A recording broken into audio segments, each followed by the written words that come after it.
temas son ya un poco más de lo que es la especialidad de nefrología, ¿no? La nefrología clínica. Y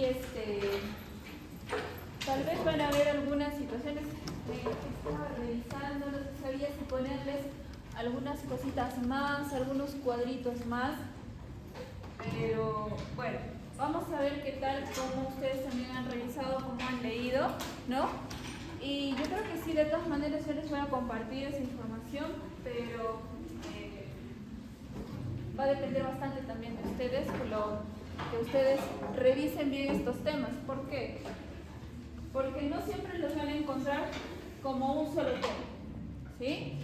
Es más, ¿no? Ahora hasta se está dividiendo cuando nosotros hacemos las revisiones, por ejemplo, bibliográficas, ¿no? Con respecto a cada una de estas glomerulopatías, y ya no se considera todo como que primarias, secundarias, porque muchas de ellas comparten, se podría decir, en su fisiopatología, muchos factores, ¿ya? Entonces, estamos manteniendo esto para que ustedes lo puedan entender. Espero que así sea. Si por ahora no se está entendiendo, ustedes me tienen que, por favor, avisar, me interrumpen, no hay problema, ¿ya? ¿Han leído algo con respecto a glomerulopatías primarias?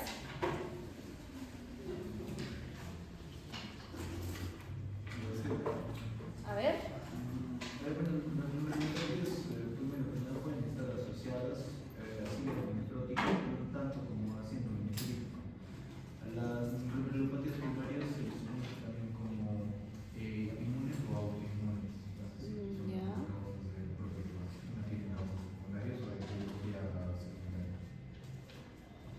Ya, ¿alguien más?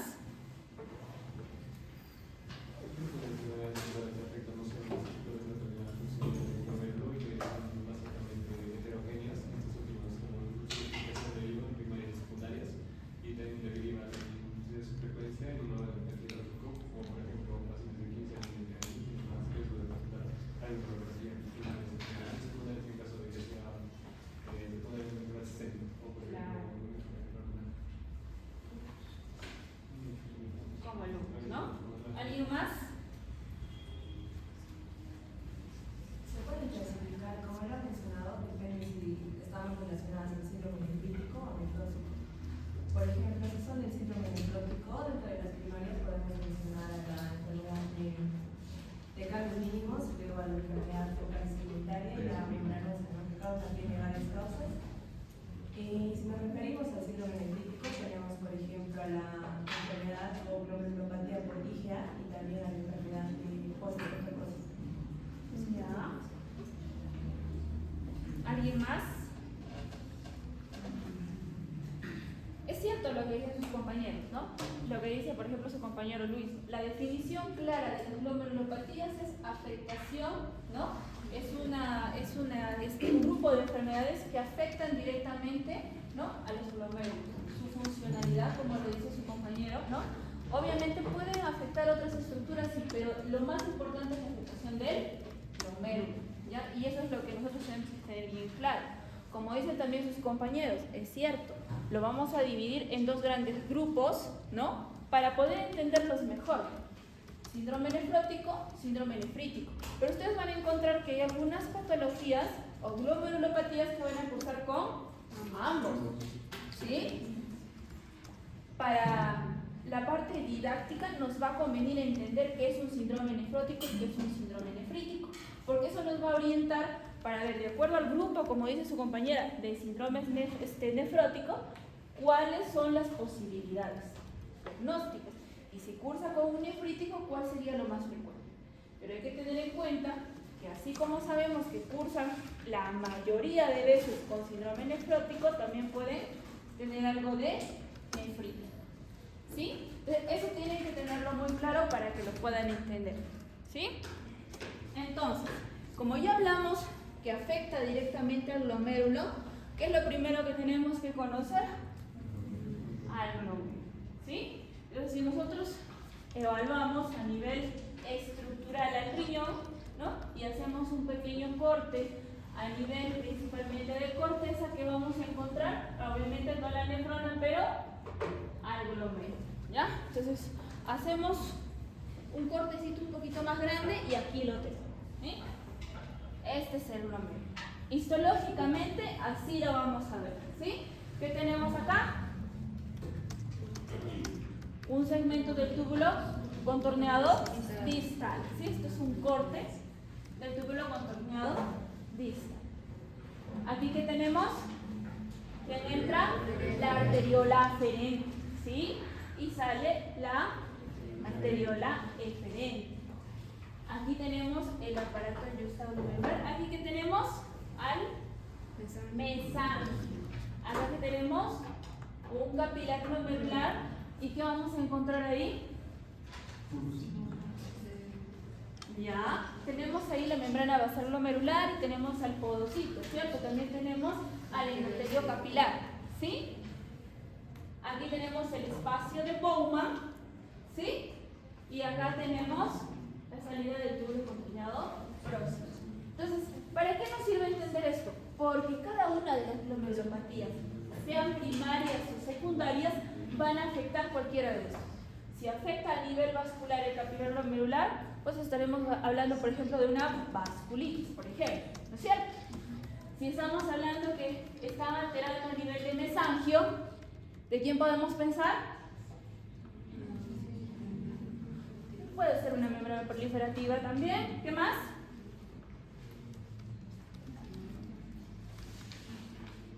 ¿Qué más podemos pensar cuando hay depósitos a nivel mesangial? ¿Cómo?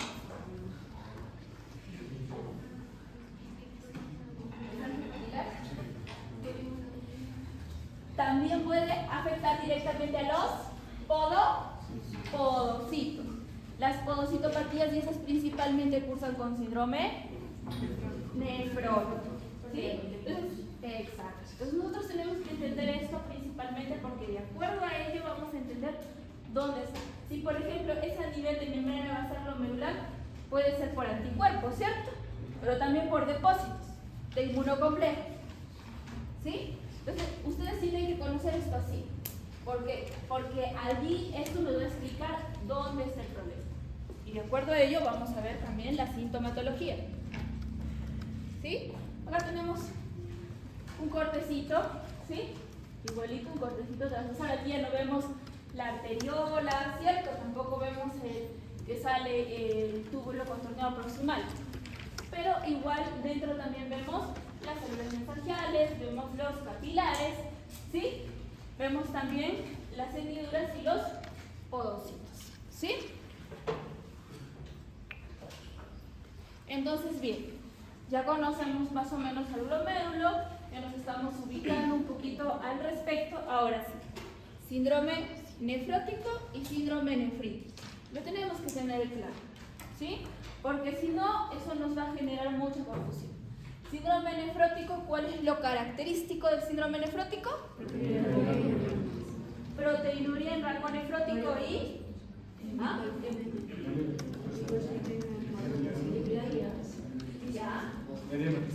edema, ¿sí? Lo clásico del síndrome nefrótico va a ser edema y va a ser proteinuria en rango nefrótico, como dice el compañero, mayor de 3.5 gramos en 24 horas, ¿sí? Asociado a ello tenemos que encontrar una hipoalbuminemia. ¿En cuánto? Menos de 3. ¿Qué más? Hiperlipidemia. Lipiduria. ¿Es lo mismo hiperlipidemia o lipiduria? Es más, ¿no? Es más, a veces podríamos decir que aquí no es correcto hiperlipidemia. ¿Cuál sería la palabra correcta? Dislipidemia. ¿Cierto? ¿No es cierto? ¿Es lo mismo? ¿Por qué no es lo mismo? Es la secreción en orina de los lípidos, ¿no es cierto? Porque hay tanto que lo tiene que eliminar. Y trastorno del lenguaje. Muy bien. Entonces, esto es lo característico, lo clásico. Tal vez no vamos a encontrar 100% todo, pero esto no debe faltar. ¿Ya? Y el síndrome nefrítico.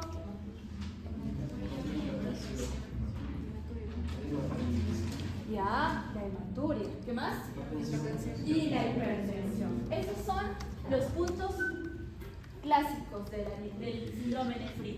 Asociado vamos a encontrar también cilindros esmáticos. ¿Qué más?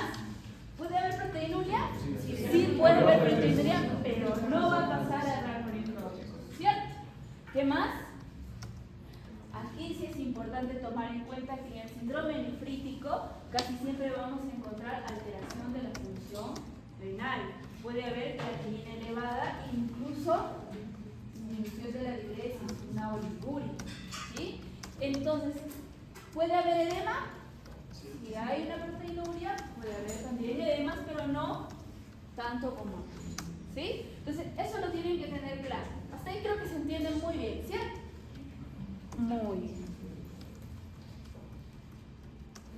Entonces, ¿qué son las glomerulopatías? Son aquellas enfermedades que afectan estructura y función glomerular. ¿Qué más tenemos que tener en cuenta? Como dice su compañero, ¿no? Tengo que tener en cuenta el grupo etiológico que afecta, las manifestaciones clínicas y cómo es su evolución. ¿Por qué? Porque no todos tienen el mismo pronóstico, ¿sí? Va a depender de acuerdo a cada una de ellas, porque cada una de ellas también, como les mencionaba, afecta a diferentes estructuras del glomérulo, van a tener cada uno diferente evolución, ¿ya? Y como decían también sus compañeros muy bien, o sea, tenemos dos grandes grupos, primarias y secundarias, ¿sí? Nosotros sabemos, tenemos una membranosa, tenemos una focal segmentaria, tenemos una membranoproliferativa, como mencionan sus compañeros, tenemos una rápidamente progresiva y decimos, ¿es una primaria o es una secundaria? Buscamos todas las etiologías que ustedes han visto según sus grupos etarios, según todas las manifestaciones que presentan, y si no encuentran nada acá, entonces ¿qué es? Primaria.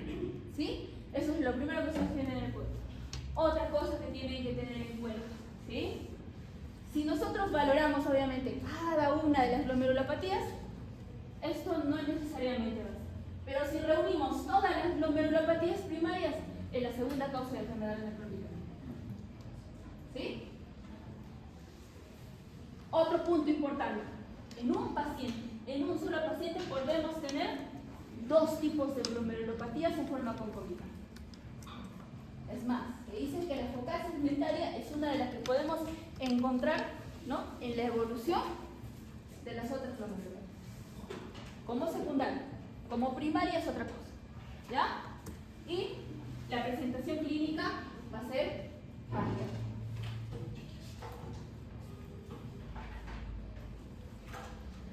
¿Qué más tenemos que tener en cuenta? ¿Cómo es la presentación clínica? ¿Sí? Lo primero que nosotros tenemos que ver, ¿qué es lo primero que nos va a hacer sospechar un cuadro de una glomerulopatía? La posibilidad de que el paciente presente una proteinuria o hematuria. ¿Sí? ¿Toda proteinuria va a ser causa de una glomerulopatía? No necesariamente va a ser la representación de una glomerulopatía. ¿Ok? Pero es el punto de partida para el estudio de una glomerulopatía. ¿Ya? Entonces, aquí por ejemplo en este cuadrito lo que me parece interesante para ustedes es que ustedes van a decir, si solamente tiene proteinuria y no hay síntomas, o es, como le dicen ahora, monosintomática, o sea, es un único síntoma, ¿no? ¿Qué vamos a empezar? Enfermedad de cambios mínimos de acuerdo al grupo etario, que puede ser de niños, ¿cierto? Y si pensamos en una glomerulosclerosis focal segmentaria, ¿cuál sería el grupo etario? Adultos no tan mayores ni tampoco tan jóvenes, ¿no? Exacto. Y si es solamente una hematuria asintomática, no hay otra cosa más, ¿no? O puede haber por ahí una proteinuria leve, pero en algunos casos no lo hay, una nefropatía política, ¿sí? Aquí, por ejemplo, ¿no? E incluso en los últimos artículos que he estado revisando al respecto mencionan que en Asia hay más. ¿Pero por qué hay más? Porque dice que biopsian todas las hematuras. dos. ¿Ya? Si es síndrome nefrítico, una proliferativa. ¿Sí? Si es nefrótico, ya encontraron, no solamente estaban con proteinuria sintomática, ni con hematuria sintomática, tienen una síndrome nefrótico. ¿Qué pueden pensar? Cambios mínimos, membrana proliferativa, focal segmentaria, membranosa, ¿no? Origen puede ser también, ojo, ¿ah? Y si es rápidamente progresiva, ¿a qué se refiere con rápidamente progresiva?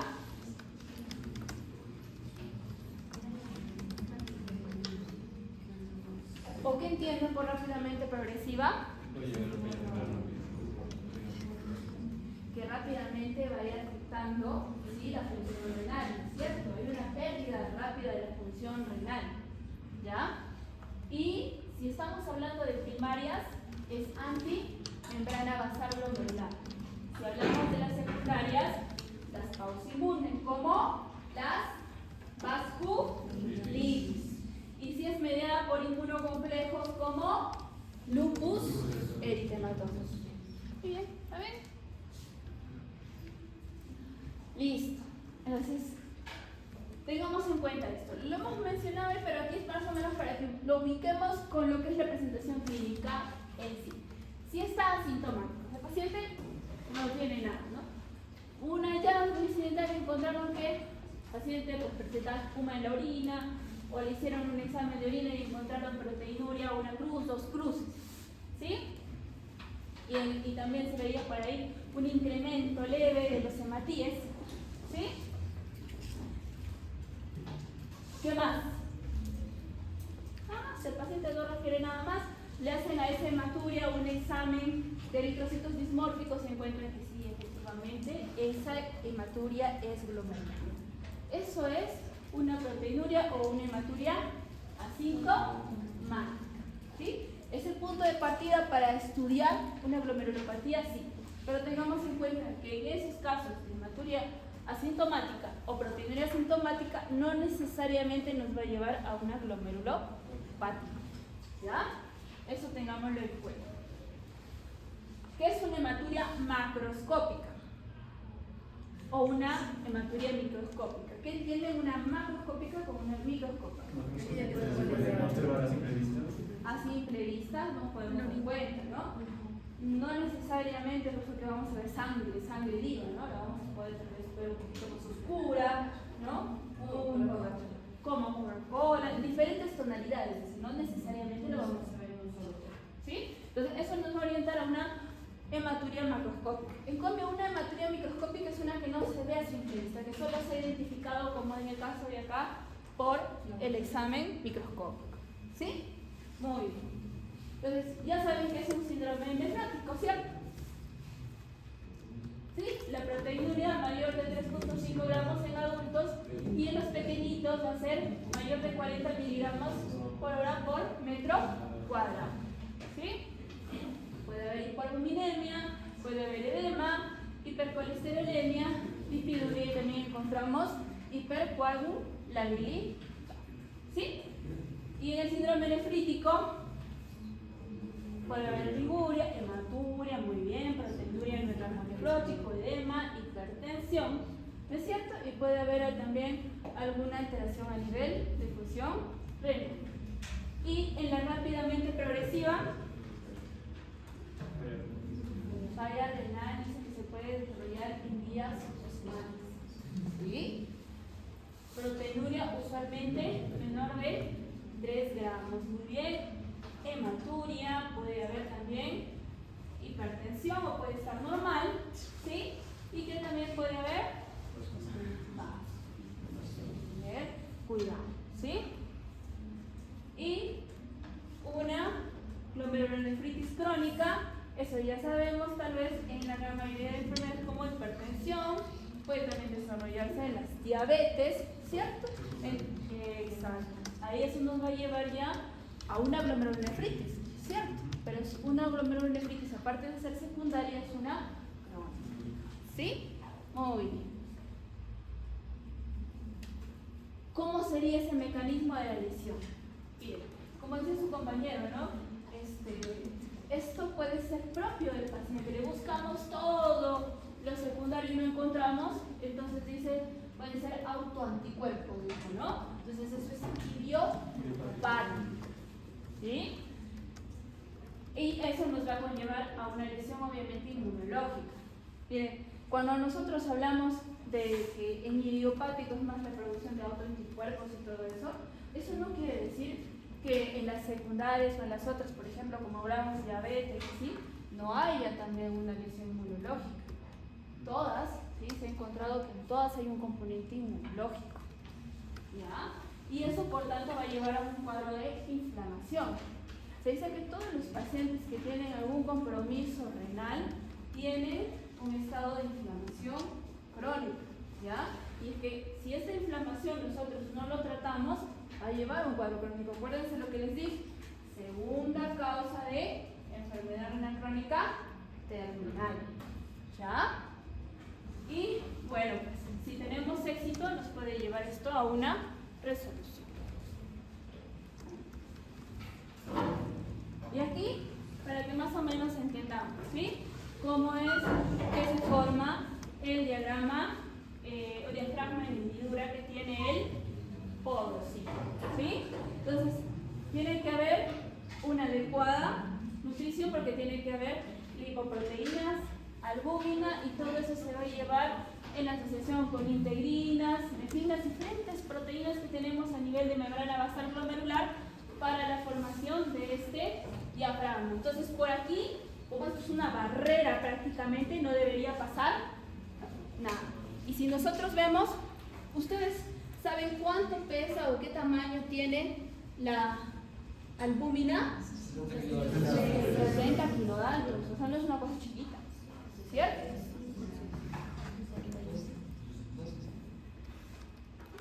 ¿Cómo? 60 kilodaltons. Sí, pues más o menos 70 kilodaltons. Pero lo que yo voy es que no es una molécula pequeña, ¿sí? Entonces no debería pasar esa formación que han visto a nivel de podocito, no debería pasar, ¿sí? Porque aparte todo ello tiene cargas también, entonces eso no permitiría su paso. Entonces, para que ustedes más o menos entiendan qué es lo que tendría que ocurrir a nivel de barrera o de membrana basal para que esto pueda pasar, significa que hay una lesión, ¿cierto? Una lesión directa.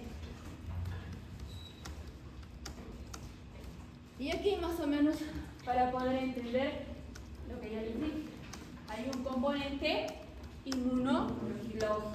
Todas estas células están involucradas, ¿sí? Todas ellas están involucradas. Tenemos células dendríticas, macrófagos, el propio endotelio, ¿sí? Las células mesangiales, el podocito y también a nivel tubular las células epiteliales, ¿sí? Todas ellas. ¿Cómo ocurre esto? ¿Ya?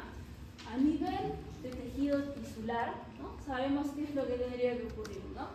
Hay algunas toxinas, hay isquemia, hay una lesión, hay un trauma, ¿sí? Entonces eso va a llevar a que las células habitualmente lleguen a apoptosis. Eso es algo normal, ¿no es cierto? ¿Ya? Pero ¿qué pasa si esta células por necrosis o por apoptosis que se ha llevado por este trauma, ¿sí? Se comienzan a formar esas capas, ¿ya? Estas son prácticamente, ¿no?, las moléculas de daño, ¿sí? ¿Se acuerdan de inmunología? ¿Ya? Entonces aquí en esta célula, ¿sí?, presentadora vamos a encontrar un receptor. Esta la reconoce como algo de daño y activa toda esta cascada de respuesta inmunológica, ¿ya? Y es ahí donde se produce. Por cualquier lesión, por cualquier problema que pueda haber generado esto, va a llevar a esa respuesta inmunológica, ¿ya? Entonces, aquí más o menos para entender lo que habíamos estado hablando, ¿no? ¿En qué punto, a qué nivel está afectándose las glomerulopatías? ¿A qué nivel del glomérulo? ¿Sí? Entonces, Si tenemos paucimunes, Vasculitis. las vasculitis, ¿sí? ¿Qué se producen ahí? ANCA. ¿Qué son los ANCA? Anticuerpos anti... No, citoplasma del neutrófilo. ¿Ya? Y miren, acá tenemos dos receptores, PR3 y MRO. Justamente lo que nosotros hablamos, ¿no? Cuando decimos es un ANCA positivo. ¿Sí? Eso es lo que nosotros ahí vamos a tener a nivel de capilar y glomerular. Muy bien. ¿Ya? Si afecta, ¿sí?, al subendotelio. Vamos a pensar por depósito de complejo o inmunocomplejo. ¿Sí? ¿Sí? ¿Dónde está? Este es el capilar glomerular, ¿sí? ¿Qué es esto? El endotelio. Miren, ¿dónde se depositan? A nivel de membrana basal, pero a nivel subendoterial. Entonces, cuando nosotros esto vamos a ver, cómo vamos a ver un poquito más engrosado por los depósitos. Y cuando nosotros hacemos inmunofluorescencia, aquí va a pintar los inmunocomplejos. ¿Ya? ¿Sí? ¿Sí se va entendiendo? ¿No es cierto? Entonces, si nosotros decimos, ya no es subendotelial, sino es subepitelial. Este es el endotelio y este es el epitelio, ¿no es cierto? Aquí está el podocito. Entonces, ¿dónde se están ubicando los depósitos con los inmunocomplejos? Aquí, ¿no? ¿Sí? Muy bien.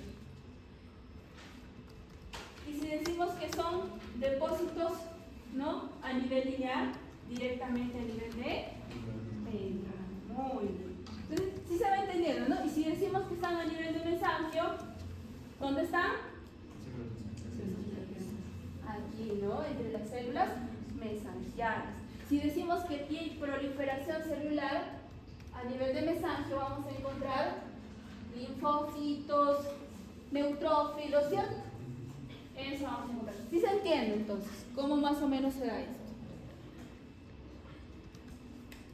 Otros términos que nosotros tenemos que tener en cuenta cuando hablamos de glomerulopatías son la diferenciación entre qué es difuso, qué es global, qué es focal, qué es segmentaria, qué es esclerosis e incluso hasta qué es necrosis. ¿Ya? Porque una cosa es la esclerosis, ¿sí?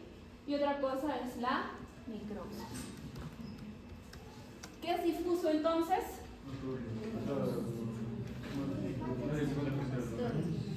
Afecta a más del 50% de los glomérulos. ¿Sí? ¿Qué es global? Afecta, sí, más del 50% del glomérulo. ¿Sí? Si es focal, solamente, ¿sí?, una parte, por tanto, menos del 50% de los glomérulos. Y si es segmentario, menos del 50% del glomérulo. ¿Sí? Esto lo tienen que tener muy claro. ¿Ya? Muy claro, ¿por qué? Porque cuando ustedes vayan a leer una biopsia, ¿no?, van a ustedes que tratar de interpretar eso. ¿Ya? Y esclerosis es, pues, el incremento de este material extracelular no fibrilar homogéneo, ¿no?, directamente en las diferentes partes del glomérulo. ¿Ya? Es como si fueran cicatrices, como mencionan en otras bibliografías. ¿Ya? Y acá para que lo entiendan, glomérulo normal, afectación global, más del 50%, y segmentario. Si tenemos acá un grupo de glomérulos normal, acá una afectación difusa, más del 50%, y focal, menos del 50%. ¿Sí? Listo. ¿Hasta ahí alguna pregunta?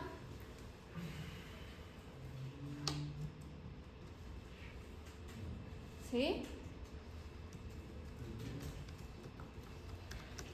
A ver.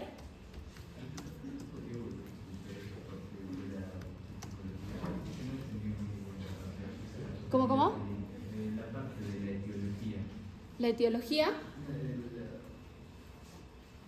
De los nombres de mujeres segmentaria, las que no le entendí muy bien la totalidad de los Ahí ya. A ver, tal vez con el dibujito lo entiendas un poquito mejor. ¿Ya?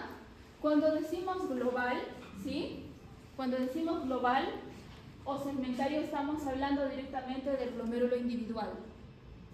¿Sí? Y cuando decimos global, o sea, afecta más, de todas las porciones del glomérulo, afecta más del 50%. Puede ser en su totalidad. ¿Ya? En su totalidad porque es más del 50%. ¿Sí? Y si decimos que la afectación es segmentaria, ¿ya? Es menos del 50%. ¿Sí? Este rojito que ves aquí significa la afectación. ¿Ya? Entonces cuando tú dices, o cuando escuchas que dicen, tiene una afectación global, ¿ya? De, por ejemplo, ¿no? Del 20% de los glomérulos con afectación global. O con esclerosis global, por ejemplo.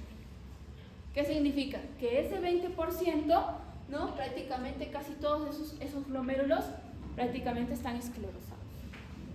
¿Sí? Pero si dice una esclerosis segmentaria, ¿no? En un 30% de los glomérulos, esos glomérulos todavía están salvables. ¿Ya? Si te dicen, por ejemplo, ¿no?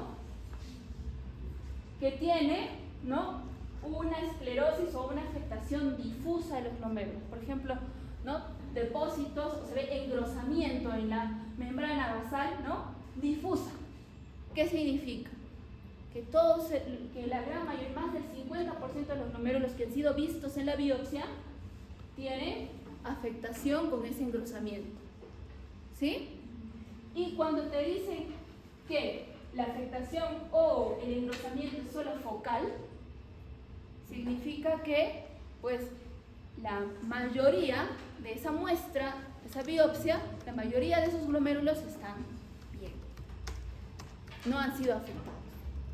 ¿Sí? ¿Ahora sí se entiende? ¿Cuándo yo puedo considerar que una muestra de biopsia es una muestra satisfactoria? Y ya. Cuando tienes más de 8 glomérulos. ¿Sí? Si tu muestra tiene menos de 8 glomérulos, lo más seguro es que esas conclusiones no las puedes generalizar. ¿Ya? Entonces se dice, más de 8 glomérulos, está bien. Por ejemplo, si tienes tú una muestra y te dice que en la muestra, sí, en la macroscópica que han hecho, han encontrado 20 glomérulos, tú tienes una buena muestra. Y con eso, tus conclusiones con las que llega tu patólogo, tú puedes decir sí. Sí, así es. ¿Ya? Nos ha pasado, ojo, que hemos tenido biopsias con resultado de 4 glomérulos. ¿Ya? Claro, obviamente eso es más trabajo para el patólogo, ¿no? Porque obviamente no vamos a estar muy seguros de las conclusiones que nos va a mostrar, pero eso también, ¿qué te dice? A veces, ¿no? Que tal vez, uno, no ha sido una buena muestra, o también, ¿no? ¿Qué más podría decir?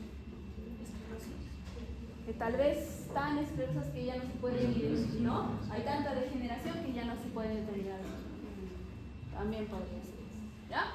Entonces, eso es lo que nosotros tenemos que tener en cuenta para poder describir o, más que todo, interpretar, ¿no?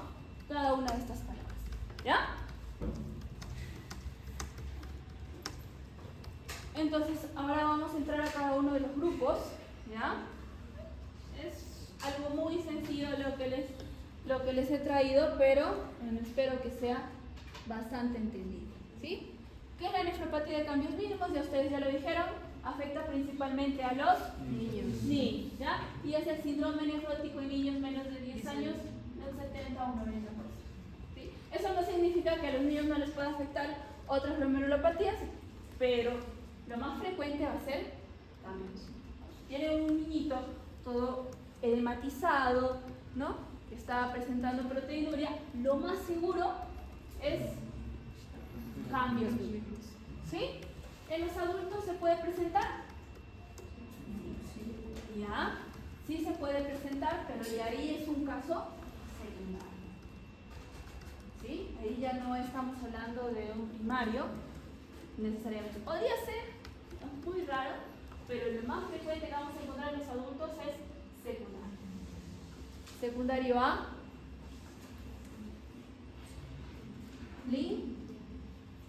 linfoma. ¿Ya? ¿Cómo es la clínica? Característico, ahí es el síndrome nefrótico típico. Edema facial periférico, ¿sí? Hay historias, ¿sí?, de dificultad respiratoria por el edema, ¿sí? Y también puede haber historia de dolor. ¿Ya? ¿Qué vamos a encontrar? Proteína nefrótico. Ya puede haber, pero es de menos del 15%. Puede haber hipoalbuminemia, ¿sí? Aquí esto sí, ¿no? IgG dice disminuir, ¿no? El complemento normal. ¿Ya? Complemento normal. Histopatológico. Podría ser que no encontremos nada, ¿sí? Por ejemplo, si hacemos una inmunofluorescencia, no vamos a encontrar nada, ¿sí? Pero si hacemos una microscopía de luz, puede encontrarse gotas lipídicas, ¿no? Si hacemos una electrónica, podríamos encontrar procesos epiteliales fusionados. Podría ser, ¿sí? Pero en la gran mayoría de los casos, si haríamos una biopsia, no vamos a encontrar. Entonces, por eso es que en enfermedad de cambios mínimos, o mejor dicho en niños, no se recomienda hacer biopsia. ¿Sí? ¿En qué caso se puede hacer biopsia? Cuando estamos sospechando que no es un cambio de mínimos, sino que se trata de otra glomerulopatía. Ahí sí podemos hacer biopsia. Pero en los niños no es lo recomendable. Lo bueno, ¿no?, que ellos responden bien al corticoides. ¿Sí? Entonces, glomerulopatía primaria. En niños, cambios mínimos. Buen pronóstico y responden a corticoides. ¿Sí? Si no responden, pensemos en otra glomerulopatía. ¿Ya? Y ahí sí, indicación de biopsia. ¿Cuáles son los objetivos de tratamiento? Prevenir recaídas, inducción, ¿sí?, lo más rápidamente posible de la remisión, evitar la iatrogenia medicamentosa. ¿Sí? Eso también hay que tener en cuenta porque se dice que más allá de lo que nosotros podemos hacer, no ameritarían más tratamiento, ¿sí?, más que seguimiento. Y ahí tenemos una inmunofluorescencia. Y ahí la microscopía electrónica. ¿Sí? Por ahí uno que otro fusionado, pero más allá no vemos nada.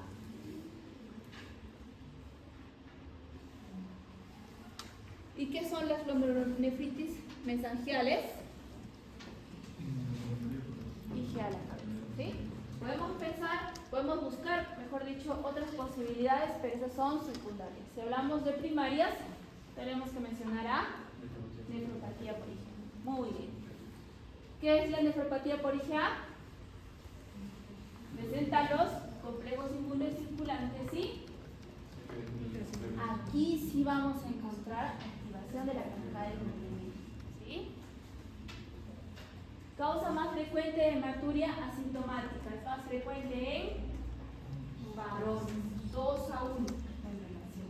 ¿Sí? Y en varones jóvenes. ¿Qué grupos etarios? 20 a 30. ¿Sí? Vamos a encontrar eso.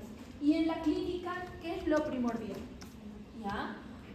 ¿Puede haber hematuria microscópica? Sí, pero el punto principal va a ser la hematuria macroscópica más asociado a una infección del tracto respiratorio superior. Ojo, ¿sí? Puede ser, dice, que se haya presentado la infección días antes o durante el cuadro de la hematuria macroscópica. Ojo, ¿sí? Esto prácticamente es típico de la IgA. ¿Sí? Si nosotros les ponemos a ustedes un caso y les indicamos paciente que presentó faringitis, ¿no?, y actualmente presenta orinas color Coca-Cola, ¿qué pensarían ustedes?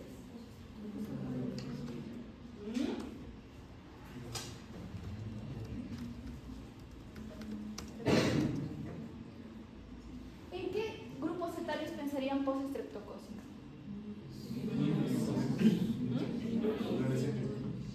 Claro, exacto. Dirían ustedes en grupos, como dice su compañero, adolescentes. ¿Sí? Si nosotros hablamos de una, ojo, no se equivoquen cuando decimos faringitis, porque las faringitis pueden ser virales. Tendríamos que nosotros explicarles que ha tenido un problema, ¿no? Bacteriano, para pensar en una postestreptocócica. Entonces, ahí hay una confusión con lo que es postestreptocócica con esta. ¿Ya? Entonces, hematuria macroscópica e infección, ¿sí? La infección del tracto respiratorio superior, pensar primero en higiene, ¿sí? Hasta demostrar lo contrario. ¿Puede haber hematuria microscópica?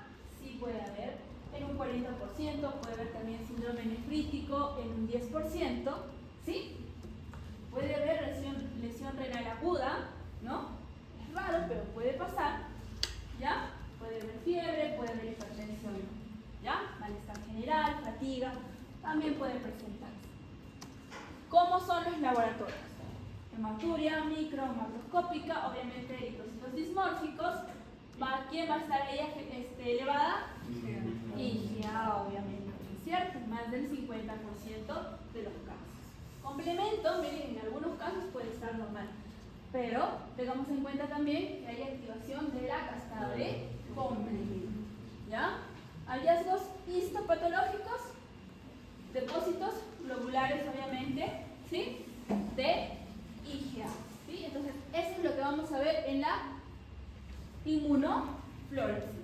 Y puede ser acompañado de C3 y de IgG también.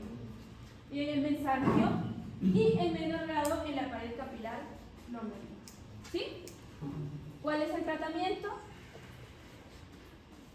Aquí sí podemos usar IECAS, los corticoides, ¿sí?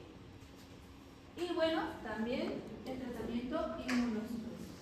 Si es que la función renal ya está pues disminuida en menos de 30, hay que valorarlo del tratamiento inmunosupresivo, ¿sí? ¿Y cómo es el pronóstico? ¿Sí? Yo he visto pacientes de menos de 30 años llegar ya con estadio 5 a consultorio. Obviamente eso lo he visto en MINSA, ¿no? ¿Por qué? Porque es más difícil, creo, a veces la concientización, o no sé, creo que menos consultas se está haciendo allí, tal vez ahora habrá mejorado, pero llegó a paciente que había sido evaluado, creo que el año anterior, y llegó ya en estadio 5. Y eso que la doctora que le había visto le había escrito claramente que la paciente tenía que internarse para pulso. No llegó. Cuando llegó, ya estaba en estadio 5. Entonces, el pronóstico no es bueno, es diferente al que hemos visto anteriormente, ¿no es cierto? Y eso que también afecta a pacientes relativamente jóvenes. Pero el pronóstico no es bueno. Y aquí lo ven, ¿no? Bien iluminaditos. ¿Sí? Bien iluminaditos. ¿Sí? ¿Y aquí qué ven? A nivel de mesangio, ¿qué ven? Los depósitos, ¿no es cierto? Los depósitos del síndrome. Muy bien.